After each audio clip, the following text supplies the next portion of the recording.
Back to the BCA classes. I am Saumya Srivastava और आज के इस लेक्चर में हम लोग रिलेशनल ऑपरेटर के बारे में पढ़ेंगे। इससे पहले के लेक्चर में हम लोग ने पढ़ा था कि अर्थमेटिक ऑपरेटर क्या होता है और उसके कितने टाइप्स होते हैं, इस सब के बारे में हम लोग ने प्रीवियस वीडियो में जाना था। अब हम जानेंगे कि रिलेशनल ऑपरेटर क्या होता है। सबसे पहले हम इसका डेफिनेशन जानेंगे कि रिलेशनल ऑपरेटर कहते किसको हैं। तो the symbol which are use to apply condition on two operands are called relational operator. एक ऐसा सिंबल जिससे दो ऑपरेंड्स के बीच कोई भी कंडीशन स्टेबलाइज हो जाए, that is called a relational operator. जैसे कि अगर हम यहाँ लिखते हैं ए, कोई भी यहाँ ए लिखें और हम यहाँ लिखें कि ग्रेटर देन बी, तो ये एक रिलेशन स्टेबलाइज हुआ कि ए बड़ा है बी से। तो यही रिलेशन अगर दो ऑपरेंड्स के बीच स्टेबलाइज हो जाए, that is called a relational operator. It returns 1 when relation is true and 0 when relation is false. अब ये रिटर्न करता है क्या, अगर रिलेशन आपका ट्रू है, अगर सही में ए बी से बड़ा है तो आपको रिटर्न करेगा 1, अगर ये नहीं है तो ये रिटर्न करेगा 0। ए बी का कोई भी वैल्यू हो सकता है, इस चीज को हम देखेंगे कि ये बड़ा है अगर, तो रिलेशन अगर सही है तो 1 रिटर्न करेगा, अगर ऐसा नहीं है तो 0 रिटर्न करेगा। ये इसके एग्जांपल है greater than, less than, greater than, equal to, less than, equal to, equal to या फिर नॉट इक्वल टू, ये सब इसके एग्जांपल्स हैं। सबसे पहले हम लोग इसका एग्जांपल एक और पढ़ेंगे कि सबसे पहले हम प्रोग्राम को स्टार्ट करेंगे इंटमेन से और यहाँ पे कुछ वेरिएबल्स ले लेंगे हम। उसके बाद ए क्लियर स्क्रीन करेंगे, ए का 53 वैल्यू है, बी का 42 वैल्यू है और सी में हमको बोल रहा है कि a greater than equal to b, d a is not equal to b और e a is greater than, a is less than b और f is a is equal to b. Printf में हमको निकालना है c d e f का value. C d e f का value क्या होगा, तो यहाँ पे ए का वैल्यू क्या है, ए का वैल्यू 53 है और बी का वैल्यू हमारा 42 है।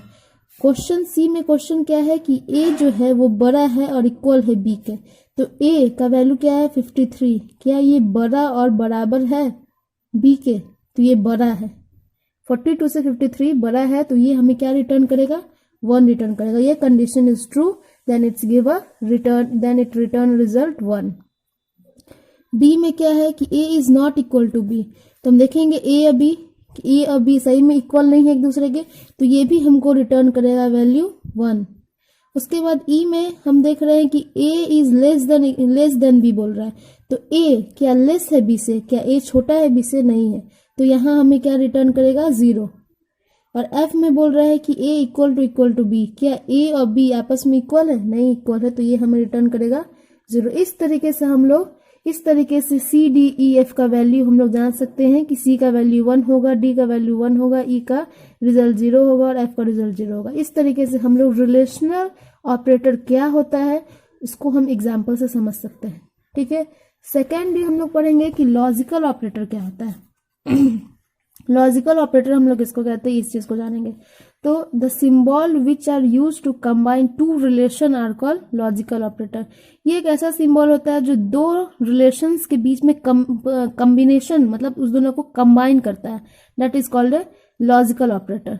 लॉजिकल ऑपरेटर का कुछ सिंबल होता है एंड ऑपरेटर जो होता है, एंड वो दोनों अगर सही होता है, अगर दोनों कंडीशन सही है तो हम लोग एंड का यूज करते हैं, अगर कोई एक कंडीशन सही होता है तो हम लोग और का यूज करते हैं, और कुछ नहीं सही है तो हम लोग नॉट का यूज करते हैं। इसका ये सिंबल होता है। इसका भी हम एक प्रोग्राम बनाएंगे।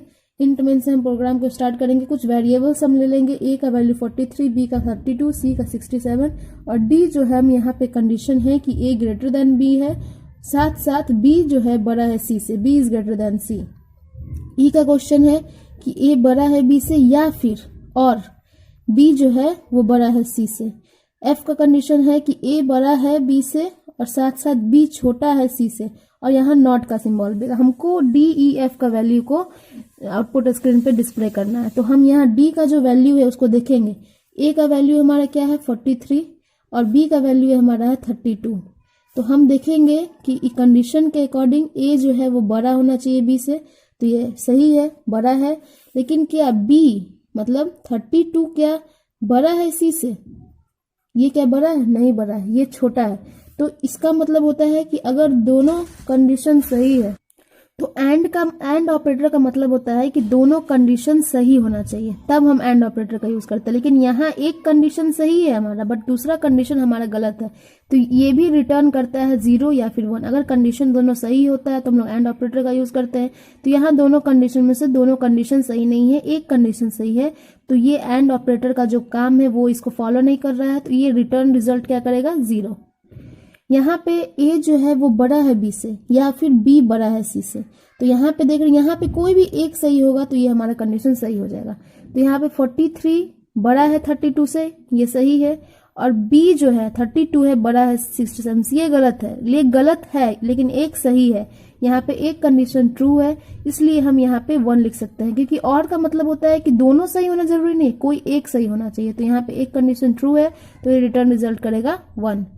ठीक है, यहाँ पे f में क्या है कि a बड़ा है b से, और साथ साथ में यहाँ एंड ऑपरेटर का यूज है, और b जो है वो छोटा है c से, तो ये सही है, b छोटा है c से और a जो है वो बड़ा है, तो ये दोनों कंडीशन को फॉलो कर रहा है, तो एंड ऑपरेटर का यूज किए हैं, तो ये दोनों कंडीशन सही है। लेकिन यहाँ पे नॉट का यूज है पहले, तो ये जो भी कंडीशन है अगर ये सही होता तो यहाँ पे 1 हम लिखते क्योंकि ये दोनों कंडीशन सही है, लेकिन यहाँ जब नॉट लगा दिए तो इसका मतलब ये होता है कि जो भी कंडीशन इसका आया है 1 रिजल्ट आया है, इसका ये अपोजिट कर देता है। अगर यहाँ इन दोनों में से कोई एक कंडीशन भी सही होता है तो ये होता है हमारा 0, लेकिन यहाँ पे 0 होने के बाद भी ये नॉट लगने की वजह से यहाँ पे 1 हो जाएगा। तो सिमिलरली ये दोनों कंडीशन सही है और एंड ऑपरेटर का भी यूज है, यहाँ 1 होना चाहिए, लेकिन यहाँ पे चूंकि यहाँ पे नॉट का सिंबल लगा हुआ है इसलिए 1 होगा, तो इसका जस्ट अपोजिट हो जाता है। यहाँ अगर 0 होता तब यहाँ पे अगर नॉट लगा हुआ है तो यहाँ पे 1 हो जाता है, लेकिन यहाँ पे दोनों कंडीशन सही होने के बाद भी यहाँ पे 0 रिजल्ट करेगा क्योंकि यहाँ पे नॉट का सिंबल लगा हुआ। जो भी सही है, जो भी हमारा कंक्लूजन आया उसको ये जस्ट अपोजिट कर देता है, तो इसलिए हम यहाँ पे 0 रिटर्न करेगा ये, और प्रिंटफ में DEF का वैल्यू 0 1 0 रिप्रेजेंट हो जाएगा। नेक्स्ट हम लोग पढ़ेंगे असाइनमेंट ऑपरेटर। असाइनमेंट ऑपरेटर क्या होता है? The symbol which are use to assign a value और expression into a variable are called assignment operator. एक ऐसा सिंबल और एक ऐसा सिंबल जिसके वजह से किसी भी वैल्यू में, एक्सप्रेशन में कोई भी वेरिएबल असाइन हो जाए, that is called assignment operator. इसको 2 कैटेगरी में बांटा गया, एक सिंपल असाइनमेंट ऑपरेटर और एक compound assignment operator. Simple assignment operator क्या होता है? इक्वल टू ऑपरेटर को हम लोग सिंपल असाइनमेंट ऑपरेटर कहते हैं, जैसे कि a equal to 25 b equal to, ये जो इक्वल टू यूज है दैट इज कॉल्ड है simple assignment operator. Compound assignment operator क्या होता है? वैसा arithmetic operator which are written along with equal to operator then it is called है compound assignment. एक ऐसा अर्थमेटिक ऑपरेटर, मतलब एक ऐसा ऑपरेटर जिसमें अर्थमेटिक ऑपरेटर भी यूज हो और इक्वल टू ऑपरेटर भी यूज हो, that is called a compound assignment operator. When arithmetic operator is written, जब हम लोग अर्थमेटिक ऑपरेटर को लिखते हैं किसके साथ? इक्वल टू ऑपरेटर के साथ साथ, that is called a compound assignment operator. ठीक है, जैसे कि एग्जाम्पल में plus equal to, minus equal to, multiply equal to, मतलब अर्थमेटिक भी है, मतलब प्लस माइनस मल्टीप्लाई ये सब भी है, और इक्वल टू भी है, तो that is called a compound assignment operator. जैसे हम लोग एग्जाम्पल से समझेंगे, a प्लस इक्वल टू 5, इसका मतलब क्या होता है? इसका मतलब होता है कि a equal to a plus 5, इसका ये मतलब होता है a equal to a plus 5। तो यहाँ a क्या है? a हमारा है एक, यहाँ a जो है वो हमारा 7 है, तो यहाँ पे हम a का वैल्यू क्या डालेंगे? 7 प्लस 5, तो 7 और 5 12, तो यहाँ a का वैल्यू क्या प्रिंट हो जाएगा? 12। तो यहाँ पे a प्लस और इक्वल टू दोनों का यूज किया हुआ है, तो इसका मतलब हम लोग ये जानेंगे कि a equal to a plus 5 होता है, और हमको यहाँ प्रिंटफ में a का वैल्यू डिस्प्ले कराना है, तो a का वैल्यू 7 होता है, 7 में 5 हम प्लस करेंगे और यहाँ पे 12, इसका a का आउटपुट हो जाएगा 12। सेकेंड एग्जाम्पल हमारा है b equal to 23 and b divide का साइन इक्वल टू 5, तो इसका मतलब क्या होगा? इसका मतलब होगा b equal to b by 5, इसका ये मतलब होता है कि b equal to b by 5। तो इसका भी हमको b का वैल्यू यहाँ 23 दिया हुआ है, तो 23 डिवाइडेड बाई 5, तो ये 4 पॉइंट कुछ आएगा, तो पॉइंट में जो आएगा वो हम नहीं लिखते हैं, सिर्फ जो पॉइंट से पहले होता है वो लिखते हैं। तो ये b का वैल्यू यहाँ पे डिस्प्ले हो जाएगा 4, यहाँ पे a का वैल्यू डिस्प्ले हो जाता है 12। तो इस तरीके से यहाँ प्लस और इक्वल टू दोनों ऑपरेटर का यूज करके हम लोग इस क्वेश्चन को बना रहे हैं, तो दैट इज कॉल्ड है कंपाउंड असाइनमेंट ऑपरेटर। तो अभी तक हम लोगों ने पढ़ा कि रिलेशनल ऑपरेटर क्या होता है, लॉजिकल ऑपरेटर क्या होता है और असाइनमेंट ऑपरेटर क्या होता है।